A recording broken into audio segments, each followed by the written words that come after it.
Okay, so let's talk about harmonic sequences now. Now, we've looked at melodic sequences where we have basically like a repeating riff that we transpose in different ways, right? Harmonic sequences are a little bit different, and the line is a little more blurry than I'm making it sound right now. So there's sometimes harmonic sequences are also melodic sequences. So we have a chord progression that's moving in a sequence, and that not usually, but very often that has a melodic component or some kind of musical gesture with it as well, right? It's very rare that we're just playing block chords in a sequence without some kind of melodic motive to go with it, right? So keep that in mind as we learn these harmonic sequences, because out of context, it just looks like a bunch of block chords moving, but there's always actual music to be made with them. So what we're talking about with a harmonic sequence is something like this. This is the first one we're going to look at.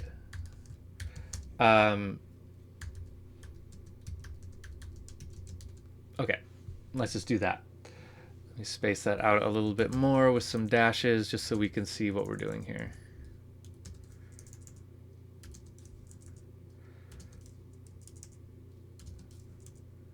Okay, so what do we have here?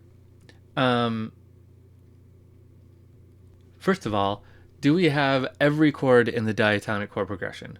Here's 1, here's 2, here's 3, here's 4, here's 5, here's 6, and here's 7, and we also have a second 1.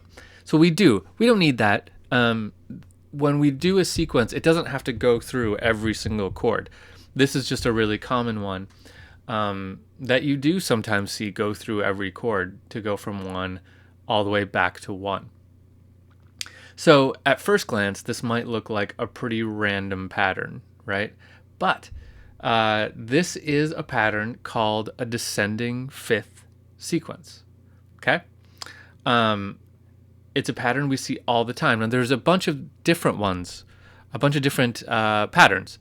There's a descending fifth, you can have a descending fourth, you can have a descending second, you can have an ascending second, you can have an ascending fifth if you want. There's a lot of different ways to do it. But what we're seeing here is, think about it like this. Let's put some notes on this just to make this a little clearer, just for like the first few.